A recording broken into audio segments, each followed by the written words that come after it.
अस्सलाम वालेकुम, मैं हूं सिद्रा बका न्यूज़ के साथ। आज हम बात करेंगे पाकिस्तान के बिगड़ते हुए हालात की। कभी आटा महंगा तो कभी चीनी तो कभी पेट्रोल। अगर बिजली की बात की जाए तो बिजली 30 रुपये पर यूनिट बढ़ाने का फैसला किया गया है। आइए जानते हैं कि पाकिस्तानी अवाम की क्या राय है कि अगर इसी तरह से बिजली की यूनिट्स बढ़ते रहे तो पाकिस्तानी अवाम कहाँ जाएगी। तो बने रहिए मेरे साथ इस वीडियो के आखिर तक। वालेकुम अस्सलाम। आपका नाम? मोहम्मद उस्मान। उस्मान, क्या करते हो आप? मैं LLB स्टडी। ओके, आप LLB की स्टडी करें। चलिए, मेरा आज का सवाल ये कि पाकिस्तान की बात की जाए तो यहाँ पर पहले भी बहुत सारी महंगाई छाई हुई है पाकिस्तान के अंदर, लेकिन जो बिजली है, पेट्रोल भी सिर्फ 5 रुपये कह लें कि सस्ता किया था, और अगर बिजली की बात करें तो 30 रुपये फ़ी पर यूनिट बढ़ा देने का फैसला किया गया। क्या कहना चाहते हैं?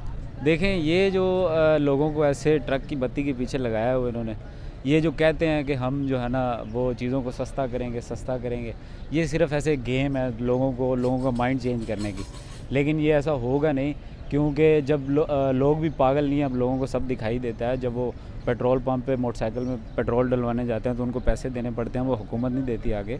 तो वो जैसे अब आप देख रहे हैं कि पेट्रोल कितना महंगा हो गया, और ऊपर से बिजली के बिल की आप बात करें तो उसमें तो जितना बिल है, बिजली जितने की हम चार्ज करते हैं उससे 3 गुना, ये मैं पिछले दिनों देख रहा था, 3 गुना टैक्स लगाए हुए हैं मोर।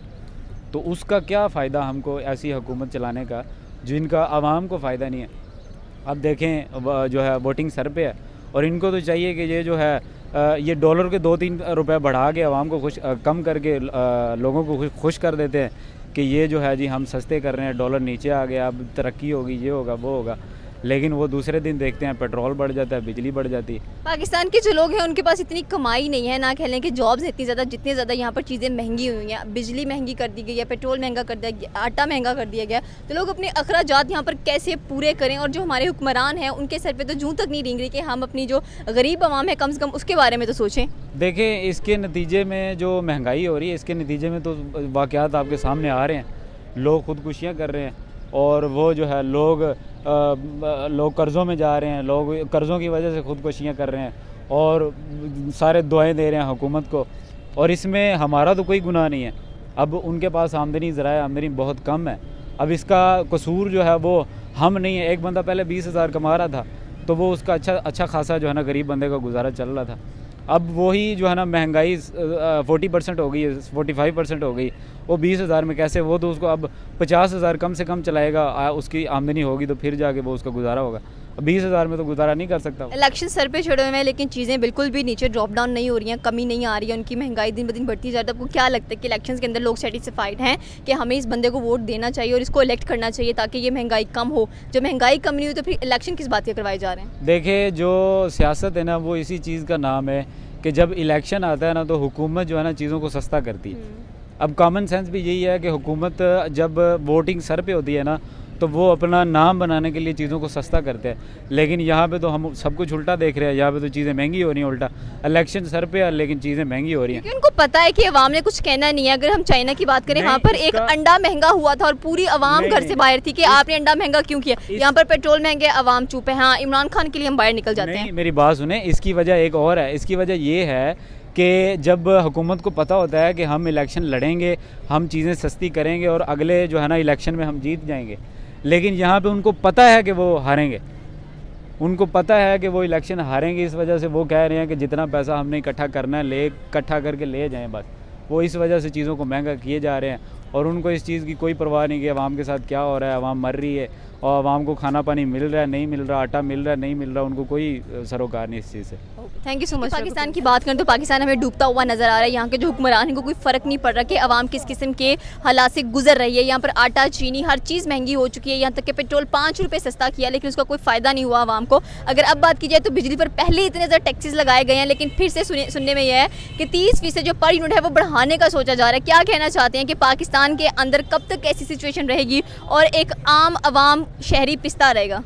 देखें जी, फ़र्स्ट ऑफ ऑल तो जब तक हमारे प्राइम मिनिस्टर ऊपर से सही नहीं होंगे मुल्क ठीक नहीं हो सकता, ठीक है। सेकंड, आप बात कर रहे हैं जी पेट्रोल की कीमत बढ़ गई, तो ये हमारे मुल्क के लिए ना एक जस्ट मजाक बन के रह गया, ठीक है, कि पेट्रोल बढ़ गया, हमें कोई फ़र्क नहीं पड़ता। उसकी वजह पता क्या है? हर लोगों का एक तरफ नारा है जी महंगाई है। इवन कि ऐसा कुछ भी नहीं है। हर बंदा अफोर्ड कर रहा है, खाना खा रहा है, पी रहा है, हर सारे काम कर रहा है। लेकिन एक वजह है जो गरीब तबका वो नीचे से नीचे होता जा रहा है और जो रिच तबका है वो ऊपर से ऊपर होता जा रहा है। तो सबसे बड़ी जो रीज़न है ना, लोग एहतजाज नहीं करते, प्रोटेस्ट नहीं करते। अगर 5 रुपये महंगा हुआ तो लोगों ने कहना यार ये कौन सी बात है, मैं पहले भी 200 का डलवाता था, अब भी 200 का डलवा लूँगा। तो ये चीज़ होती है, हम इस चीज़ पर ध्यान नहीं देते। उसकी वजह क्या है, हम लोग अपने ही मसले मसाइल में, अपने कारोबारी टेंशन में, घरेलू मामला में फंसे हुए, हमारे पास तो टाइम ही नहीं है इन चीज़ों का।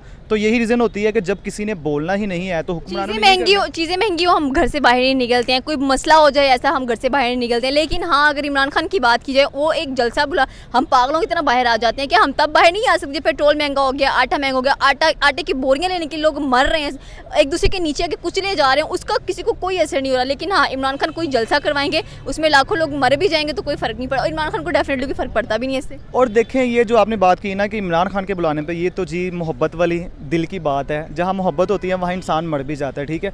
और मेरी अल्हम्दुलिल्लाह 25-24 के राउंड अबाउट एज है। मैंने अपनी लाइफ में अभी तक इतना अच्छा प्राइम मिनिस्टर नहीं देखा कि जिसके पीछे लोग अंधाधुंध पागलों की तरह पीछे पड़ी हो कि नहीं हमारे लीडर ने जो कह दिया ना वो बिल्कुल सच है। तो यही बात होगी कि बंदा आपके साथ ऑनेस्टली अच्छा चल रहा है तो लोग भी समझेंगे। और अगर आप आज से 10 साल पीछे जाए ना तो लोगों को अवेयरनेस नहीं थी, लोगों का एक ही नारा था शेर है शेर है। लेकिन अब सोशल मीडिया के ज़रिए, और उसके बाद सबसे बड़ा मैं अवार्ड देना चाहता हूँ कि जो हमारे प्राइम मिनिस्टर हैं इमरान खान साहब का, प्राइम मिनिस्टर इमरान खान थे, उन्होंने लोगों को बहुत अवेयरनेस दी है। तो लोग क्या अवेयरनेस दी है? महंगाई ना महंगाई उनके दौर से तो शुरू हुई है। ना मैम, महंगाई का तो इशू ही नहीं है। उन्होंने सबसे पहले हमें अवेयरनेस दी है। किस बात की अवेयरनेस दी है? कि मैं बुलाऊं तो आ जाओ लेकिन मैं कुछ ना करूं? ना ये भी अवेयरनेस नहीं दी उन्होंने। अवेयरनेस हमें ये दी कि हम सबसे पहले गुलाम नहीं है। गुलाम है यहाँ, गुलाम खड़े खड़े गुलाम है, आप कहने गुलाम नहीं है। मेरी तो सुन ले, हम गुलाम हैं लेकिन पहले वाले गुलाम नहीं है, ठीक है। अच्छा, प्रो मैक्स गुलाम आए अब हम लोग। जी मैं आपको ये बता रहा हूँ, उन्होंने हमें ये कहा कि गुलामी की जो जिंदगी है ना इसको खत्म करना। अभी आपने पूछा ना कि इमरान खान के पीछे लोग क्यों जाते हैं, तो इसी गुलामी की जंजीरें तोड़ने के लिए इमरान खान के पीछे जाते हैं कि चले। इमरान खान ने तो गुलामी की जंजीरों में जकड़ा हुआ है। गुलामी की जंजीर सबसे पहले महंगाई से शुरू हो रही है। उसने इतनी महंगाई की तो अवाम आज पिस रही है। आप कहने चले, हम कहते हैं कि नून लीग वालों ने अच्छा नहीं किया, लेकिन उनके दौर में अगर देखा जाए आटा सस्ता, चीनी सस्ती, हर चीज़ एक लेवल पर चल रही थी और मुल्क खुशहाल नजर भी आ रहा था। लेकिन जब से इमरान खान आया है उसने जंजीरें उल्टा लोगों के पाँव में और डाली हैं, और सबसे ज्यादा कर्जा भी इमरान खान के दौर में लिया गया है। हाँ देखिए, सबसे पहले मैं आपको बात बताऊं, जो मुल्क डूबने की सबसे बड़ी वजह ये है ना, वो एक नारा है। एक नारे के 3 वर्ड्स हैं, रोटी कपड़ा और मकान। ये तो जुल्फिकार अली भुट्टो का नारा है। हाँ, जब तक हम इस नारे के पीछे लगे रहेंगे ना, रोटी कपड़ा और मकान, बस इन 3 चीज़ों के पीछे भागते रहेंगे, इसके अलावा हम कर कुछ नहीं सकते। हाँ, इसकी जगह अगर आपको मैं ये नारा कह दूँ ना कि हमने एजुकेशन, अपनी प्रोग्रेस, अपने मुल्क की तरफ, आपको लगता है कि जो इमरान खान का नारा है वो कहता है नया पाकिस्तान हम लोगों ने इंट्रोड्यूस करवाया। नया पाकिस्तान में एजुकेशन भी पुरानी है, सोच भी पुरानी है, कुछ नया नहीं डेवलप हुआ यहाँ पर। अगर सोच नहीं होती, एजुकेशन सिस्टम अच्छा होता तो आज शायद इमरान खान अपनी सीट पर बैठे होते। अच्छा, मैं आपको सबसे पहले ये बताता जाऊँ कि नए पाकिस्तान का मतलब ये नहीं है कि हमने बिल्डिंगें सारी खत्म करके नया पाकिस्तान। मैंने बिल्डिंगों की तो बात ही नहीं की, मैं एजुकेशन की बात, एजुकेशन एक बिल्डिंग हटा के एजुकेशन देनी है। बात सुने, नए पाकिस्तान से मुराद ये है कि जो लोग सोए हुए हैं, गफलत में जाग नहीं रहे, उनको अभी भी गफलत में सोए हुए, गफलत में अभी भी सोए हुए। इमरान खान खुद गफलत में सोया हुआ है। एंड सेकेंडली बात करें अगर नून लीग की, तो आई थिंक सो कि उनकी हुकूमत ज़्यादा बेहतर चलती है। ये थी पाकिस्तानी अवाम की राय। आपकी अपनी क्या राय है, आप हमें नीचे के कमेंट सेक्शन में बता सकते हैं। साथ में हमारे चैनल को सब्सक्राइब करना बिल्कुल मत भूलिएगा। तब तक के लिए अल्लाह हाफिज़।